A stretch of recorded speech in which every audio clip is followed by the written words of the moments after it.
നവീകരിച്ച കട്ടപ്പന പോലീസ് വളവ് കുടിവെള്ള പദ്ധതിയുടെ ഉദ്ഘാടനം നടന്നു. മന്ത്രി റോഷി അഗസ്റ്റിൻ ഉദ്ഘാടനം നിർവഹിച്ചു. ഇടുക്കി ലൈവ് വാർത്തകൾ നിങ്ങൾക്കായി അവതരിപ്പിക്കുന്നത് ആയൂർ ഗ്രീൻ.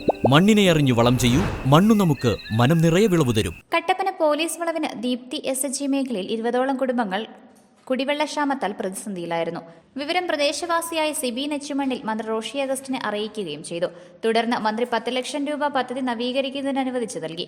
അതിവേഗ നിർമ്മാണ പ്രവർത്തനങ്ങൾ ആരംഭിച്ചു. കുളത്തിന്റെ ആഴം വർദ്ധിപ്പിച്ച് കല്ലുകെട്ടി സൈഡ് ഓടകൾ നിർമ്മിച്ച് നിർമ്മാണം പൂർത്തീകരിച്ചു. ഉദ്ഘാടനത്തിനെത്തിയ മന്ത്രിയെ വാർഡ് കൌൺസിലർ ജോണി കുളമ്പള്ളിയുടെ നേതൃത്വത്തിൽ പ്രദേശവാസികൾ സ്വീകരിച്ചു.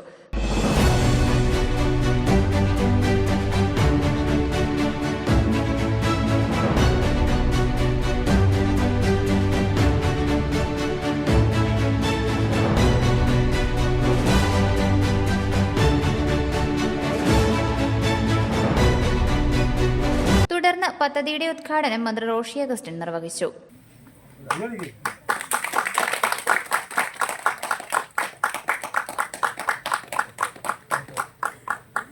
ഒരുമിച്ച് നിൽക്കാനും എല്ലാവരുടെയും സഹകരണം ഉറപ്പുവരുത്താനും കഴിയുമ്പോഴാണ് നല്ല രീതിയിലുള്ള പ്രവർത്തനങ്ങളും ജീവിതവും ആസ്വദിക്കാനായിട്ട് കഴിയുന്നത്. ഇവിടെ ഇത് കാണുന്നൊരു സന്തോഷം എന്താ, എല്ലാവർക്കും ആവശ്യമുള്ളൊരു പദ്ധതിയാണെന്ന് ബോധ്യപ്പെടാൻ കഴിയുന്നു. പരസ്പരം സഹകരിച്ച് നിങ്ങൾ ഈ SHGയുടെ പ്രവർത്തനങ്ങളിലൂടെ പോലീസ് വളവിൽ നിങ്ങൾ നടത്തിയ ഒരു നല്ല മാതൃകാപരമായ സമീപനത്തിൻ്റെയും കൂടി ഭാഗമായത്. അതുകൊണ്ട് എല്ലാവിധ ആശംസകളും നേരട്ടെ. കുടിവെള്ളം ലഭ്യമാക്കി കൊടുക്കുക എന്നുള്ളതാണ് പരമപ്രധാനമായ ആവശ്യം. നമ്മളൊരു കാലത്തും ഇങ്ങനെ വെള്ളത്തിന് വേണ്ടി ബുദ്ധിമുട്ടിയിട്ടില്ല. കുറേ വർഷങ്ങൾക്ക് മുമ്പ് ഇങ്ങനെ ഒരു ആലോചന പോലുമില്ല. കാര്യം കേരളത്തിൽ വെള്ളത്തിന് ബുദ്ധിമുട്ടില്ലല്ലോ. ധാരാളം മഴ ലഭിക്കുന്നൊരു സംസ്ഥാനം. 44ലധികം നദികൾ നമ്മുടെ കേരളത്തിൽ, പുഴകൾ, തടാകങ്ങൾ, അരുവികൾ, നീർച്ചാലുകൾ, വെള്ളം എങ്ങനെ എവിടെയും കിട്ടും. പക്ഷെ ഇപ്പം കാണുന്നൊരു സ്ഥിതി എന്താ, കുടിവെള്ള ദൗർലഭ്യം അനുഭവപ്പെട്ടു തുടങ്ങി. ഗ്രൗണ്ട് വാട്ടർ ലെവൽ കുറയുകയും എന്നാൽ കടലിലെ ജലനിരപ്പ് ഉയരുകയും ചെയ്യുക. ഇതാണ് നമ്മൾ കാണേണ്ടതായിട്ടുള്ളത്. ഇപ്പോൾ തീരദേശത്തിൻ്റെയും കൂടെ ചുമതല ഇറിഗേഷൻ വകുപ്പുമായി ബന്ധപ്പെട്ട് എനിക്കുള്ളത് കൊണ്ട് അതിൻ്റെ സംരക്ഷണവും അവിടെ ഉണ്ടാകുന്ന വിഷയങ്ങളെല്ലാം വ്യത്യസ്തങ്ങളായ ധ്രുവങ്ങളിലേക്ക് വരിക. കള്ളക്കടൽ പ്രതിഭാസം, യാതൊരു തലത്തിലുമുള്ള മുന്നറിയിപ്പില്ലാതെ കടൽ വന്നും കയറുക. അപ്പോൾ ഇതെല്ലാം ബുദ്ധിമുട്ടുകൾ ഓരോ പ്രദേശത്തെ ആൾക്കാർ അനുഭവപ്പെടുന്നു. നല്ല ജലലഭ്യത ഇല്ലാത്തതുകൊണ്ടാകാവുന്ന പ്രശ്നം. ഇപ്പോൾ ഗ്രാമീണ കുടുംബങ്ങൾ, നമ്മളിപ്പം ഇവിടെ ജോണി കുളമ്പള്ളി സൂചിപ്പിച്ചല്ലോ, പഞ്ചായത്തായിരുന്ന നമ്മുടേത് മുനിസിപ്പാലിറ്റിയായി. അപ്പോൾ നമ്മൾ അർബൻ സ്കീമിൽ വന്നു. ഗ്രാമപഞ്ചായത്തുകളിൽ വെള്ളം കൊടുക്കാനായിട്ട് നമ്മൾ കൊണ്ടുവന്ന ജലജീവൻ പദ്ധതി നല്ല നിലയിൽ തുടരുക. അത് കട്ടപ്പനയ്ക്ക് ബാധകമല്ല.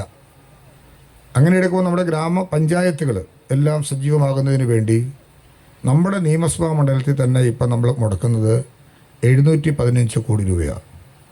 ഇടുക്കി ഡാമിൽ നിന്ന് വെള്ളം കൊണ്ടുവരിക, കല്ലാർകുട്ടി ഡാമിൽ നിന്ന് വെള്ളം എടുക്കുക, പൊന്മുടി ഡാമിൽ നിന്ന് വെള്ളം എടുക്കുക, അങ്ങനെയൊക്കെ വലിയ അഞ്ചുരുളിയിൽ നിന്ന് വെള്ളം കൊണ്ടുവരിക.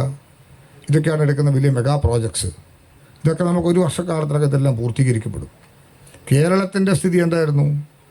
ഈ സർക്കാർ വരുമ്പോൾ 17 ലക്ഷം കുടുംബങ്ങളിലാണ് വാട്ടർ അതോറിറ്റിയുടെ കുടിവെള്ളം കൊടുക്കാൻ കഴിഞ്ഞത് ഗ്രാമീണ മേഖലയിൽ. കുടിവെള്ള പദ്ധതിയുടെ സമീപത്തെ ഓട നിർമ്മിക്കുന്നതിനും തകർന്ന അപ്പാപ്പൻവടി റോഡ് നിർമ്മിക്കുന്നതും പ്രദേശവാസികൾ ഒപ്പിട്ട നിവേദനം മന്ത്രിക്ക് കൈമാറി. 2 പദ്ധതികൾക്കും 50 ലക്ഷം രൂപ വീതം മന്ത്രി അനുവദിച്ചതായും പ്രഖ്യാപിച്ചു. ഈ പോലീസ് വളവിൽ നിങ്ങൾ ഇത്രയും വലിയൊരു പരിപാടി വെച്ചിട്ട് അതിനാണ് ഇത്ര ഉൾക്കൊണ്ടിട്ട് അത് ചെറുതായി കാണുന്നില്ല. നിങ്ങൾക്ക് ഈ മുകളിലേക്കും താഴേക്കും കെട്ടാൻ വേണ്ടി പ്രത്യേകമായി 50 ലക്ഷം രൂപ അനുവദിക്കുക. ഇതിൻ്റെ പ്രദേശത്ത് നല്ല നിലയിൽ ഈ കാര്യങ്ങൾ ഇതിൻ്റെ തുടക്കം മുതൽ എങ്ങനെയാണോ ഭംഗിയായി ചെയ്യട്ടെ. ഈ പ്രദേശവാസികളുടെ പ്രത്യേകിച്ച് ഈ മാറ്റത്തിന് ഇടവരട്ടെ എന്ന് ഞാൻ ആഗ്രഹിക്കുന്നു. പാറക്കടവിൽ നിന്ന് അപ്പാപ്പമ്പടി റോഡ്, അത് പറഞ്ഞാൽ ശരിയാണ്, എന്നോട് ഏറെക്കാലമായി പറയുന്നതാണ്. ഞാൻ നോക്കിയിട്ട് അപ്പാപ്പമ്പടി മാറ്റം വരുത്താൻ പറ്റുന്നില്ല. റോഡ് ചെയ്യാൻ പഞ്ചായത്തല്ലേ, മുനിസിപ്പാലിറ്റി റോഡല്ല, അല്ല PWD അല്ല. എങ്കിലും അതും പരിഹാരം ഉണ്ടാകേണ്ട റോഡാണ്. ആ റോഡ് നമുക്ക് ചെയ്താൽ, പണ്ട് ഈ പാറക്കടവ് ജ്യോതിഷ് ജംഗ്ഷൻ ബൈപ്പാസ് തുടങ്ങിയ കാലം മുതൽ ഇതുമായി ബന്ധപ്പെട്ട് നമ്മൾ ഇങ്ങനെ ചിന്തിച്ച് പോകുന്നൊരു സ്ഥിതിയാണ്. ആ റോഡിനും ഇപ്പോൾ പ്രത്യക്ഷത്തിൽ 50 ലക്ഷം രൂപ അനുവദിക്കുകയാണെന്നുള്ള വിവരം ഈ സന്ദർഭത്തിൽ അറിയിക്കുക. അപ്പോൾ ഈ പ്രദേശത്തെ പ്രശ്നങ്ങൾ നമുക്ക് ഗതാഗതപരമായും നമുക്ക് കുടിവെള്ള പ്രശ്നമായിട്ടും നമ്മുടെ പുരയിടത്തിൻ്റെ എല്ലാം സംരക്ഷണം ഉറപ്പുവരുത്താനും എല്ലാം കഴിയത്തക്ക പോലെ സുസ്ഥിരമായ നിലനിൽപ്പിന് അനിവാര്യമായിട്ടുള്ള കാര്യങ്ങൾ ജീവിത നിലവാരത്തിനൊപ്പം ഉയർത്തിക്കൊണ്ടുവരാൻ യോഗത്തിൽ കുളത്തിന് സ്ഥലം സംഭാവന നൽകിയ കല്ലൂർമറ്റം കുടുംബത്തെയും കുടിവെള്ള ടാങ്കിന് സ്ഥലം നൽകിയ ആന്റണി വർക്കി ചേലക്കാട്ടിനെയും കോൺട്രാക്ടർമാരായ അമൽ സി വി, വിനോദ് മാത്യു എന്നിവരെയും ആദരിച്ചു. കുടിവെള്ളത്തിന്റെ ടാങ്ക്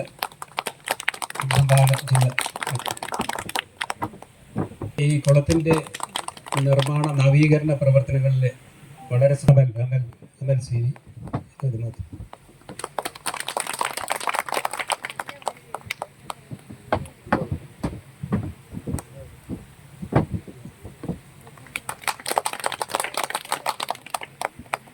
പദ്ധതിയുടെ വിജയത്തിനായി പരിശ്രമിച്ച സിബി നെച്ചുമണ്ണിലിന് പ്രത്യേക ഉപഹാരം നൽകി ആദരിച്ചു.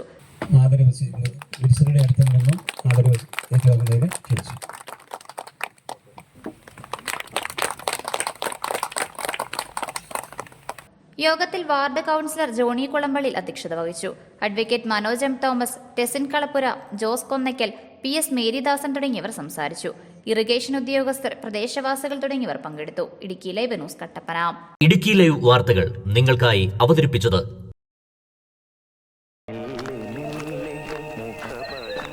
എടാ ജോൺസാ, ഇതിന്റെ ഏലക്കാടൊക്കെ എങ്ങനെ? എന്റെ അപ്പായിച്ചേട്ടാ, എന്തോ നേലക്കാട്. നമ്മുടെ കഷ്ടപ്പാടിനൊത്ത് വിളവൊന്നുമില്ലെന്നേ. വളങ്ങളൊക്കെ മാറി മാറി ചെയ്തു. എവിടെ വിളവ് വേണേ നല്ല വളം വേണം ജോൺസാ, പക്ഷേ അത് മണ്ണിനെ കൊല്ലാതെ വേണം. അതെ അതെ, ഇപ്പോൾ ഉള്ളവർ കെമിക്കലെല്ലാം അടിച്ച് കയറ്റുമല്ലേ.